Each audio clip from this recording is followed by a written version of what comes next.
All right, everyone, get ready for a deep dive. Today, we're going to be talking about electric school buses, Oh, yeah. but we're going a bit deeper than just those big yellow buses, right? Definitely not just the buses. This time, it's all about how these things could totally revolutionize things. Absolutely. We're talking about a whole different way of thinking about these Yeah, vehicles. like how they could actually be part of our energy system. Crazy, right? It's really exciting stuff. It's not just replacing an engine. Right. It's about completely changing how we think about energy and transportation. So we found this really cool article in Charged EVs, Okay. and it talks about this company called First Student. Yeah, they're doing some really interesting things. They're leading the way with these electric school buses. For sure. They're definitely one of the big players in this space. And they've teamed up with Con Edison in New York City I've heard about this. to create something called a smart energy hub.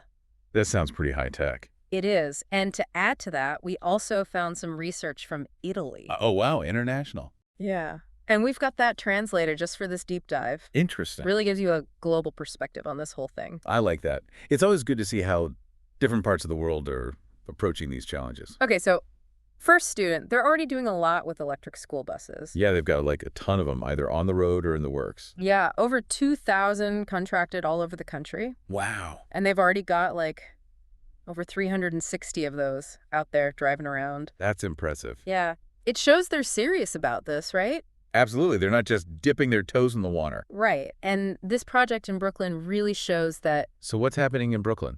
So they're replacing 12 diesel buses with electric ones. Great. So much better for the air quality in the city. Oh, yeah. Huge win for the environment. Totally. But here's the really interesting part. Okay, I'm listening. These buses will have solar panels on top, on the roof. Okay, I've seen that before. Makes sense. But the facility they're parked at will have solar panels on its roof, too. Oh, wow. So they're really going all in on solar. Yeah. They want to make a system that powers itself. Can you believe that? Wow, that's ambitious. Like a self-sustaining ecosystem. Exactly. It's not just about, cutting down on emissions from the buses. Right. It's about using clean energy to power them, too. That's fantastic. And here's where it gets super cool. Even cooler. Yeah. These electric buses will all be plugged into this smart energy hub thing. Okay, what is that? It's basically like a giant brain that controls all the electricity. Interesting. So it manages how the power flows. Right. It can get power from the solar panels, store it, and then send it to the buses. Okay. Or even back to the regular power grid if it needs to. So it's like a mini power grid almost. Yeah, a microgrid is what they call it. And it means that they can operate even if the regular power goes out. Oh, wow.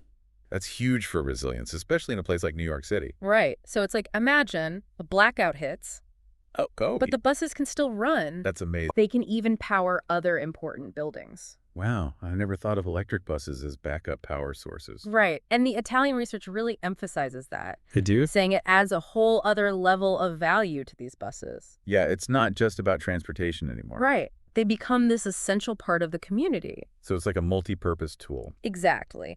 And First Student has come up with this new approach called First Charge Solution. First charge solution. Sounds pretty technical. It is a little bit, but basically, it's a streamlined way to get all the stuff you need to charge these electric buses. Okay, so all the infrastructure. Exactly, like all the wiring and charging stations. So it's like a one-stop shop for electrifying your bus fleet. Yeah. Makes the whole process way smoother and more efficient. Sounds like a smart move. So to recap, we've got solar-powered buses, a smart energy hub that's, directing all the power. Right, like an orchestra conductor for electricity. What else? Oh, yeah, and this thing called Vehicle to Everything, V2X. V2X, I've heard of that. What is it again? So it basically lets the buses not only take power from the grid, Yeah. but also send power back when it's needed. Wait, so the buses can actually power the grid? Yeah, it's pretty wild, right? It's like turning the buses into mobile power stations. Exactly. So imagine it's a super hot summer day. Okay, I can picture it. Everyone's blasting their AC. Yeah, and the grid is struggling to keep up. Right. And normally they might have to, turn on a power plant that runs on fossil fuels. Right, which is bad for the environment. But with V2X, these school buses that are just sitting around, they can actually send power back to the grid. So they're like little backup generators on wheels. Yeah. They help to take the strain off the grid, and we don't have to rely on those dirty power plants as much. That's incredible. It's like a win-win for everyone. I know, and it's happening right now in Brooklyn. It's amazing to think about. Yeah, they're really pioneering this technology. Right. And the Italian research we mentioned, they're calling it a pioneering model Like, that could be used all over the world.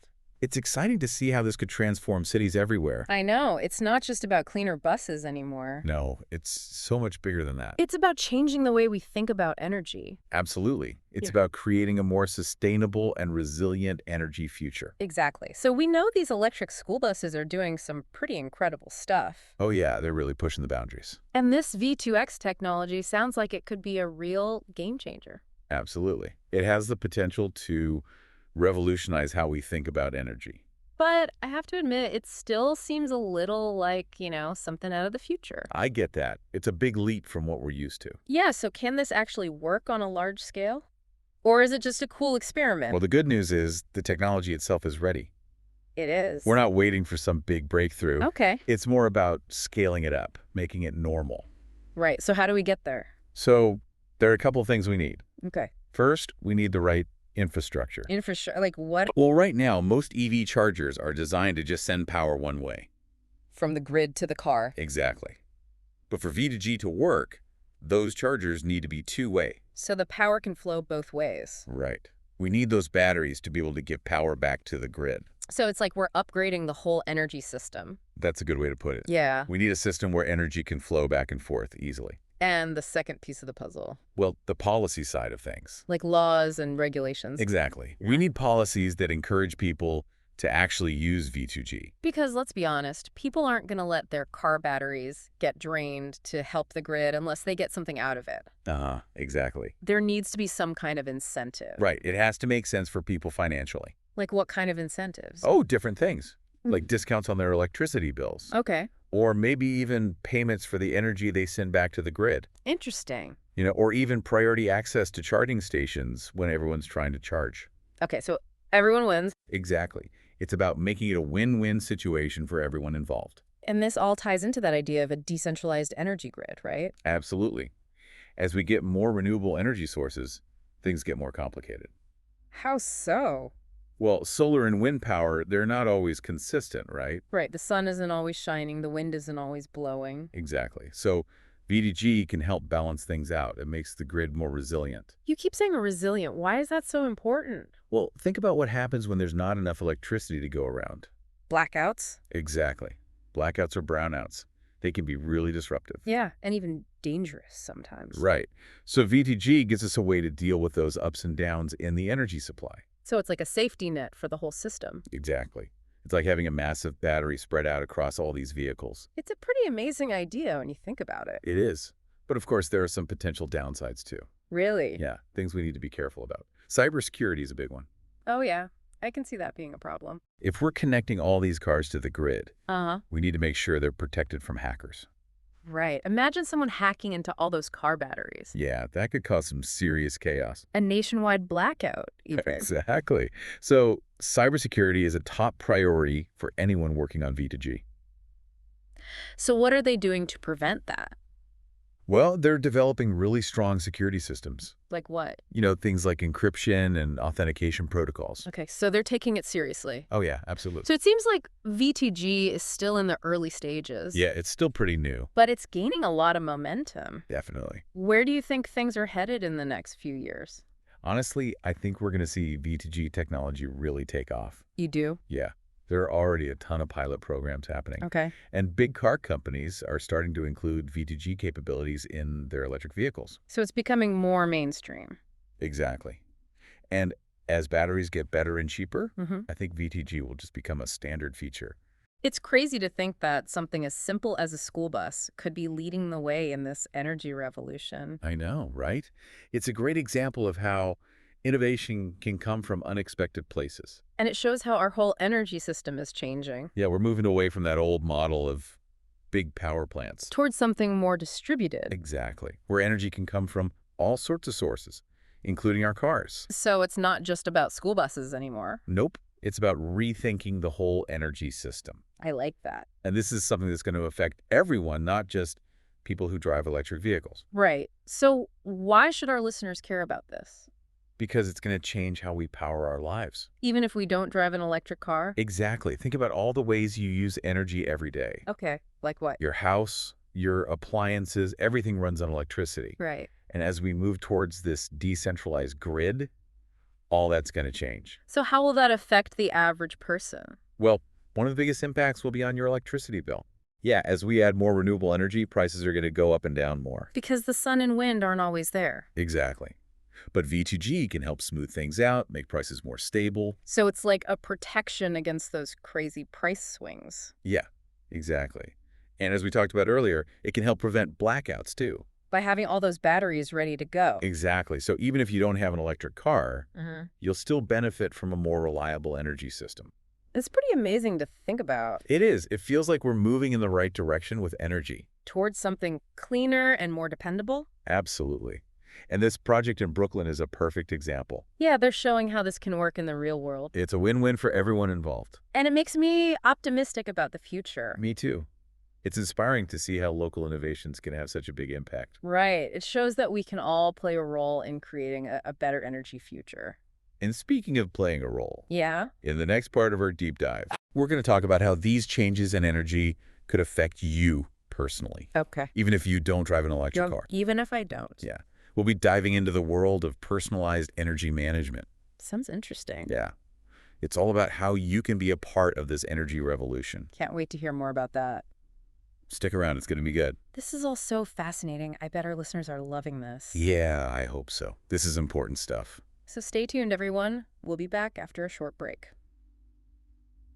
Okay, so we've learned a lot about these electric school buses, V2G, and how the whole energy grid is changing. Yeah, it's been quite a journey. It feels like a whole new way of thinking about energy. It really is.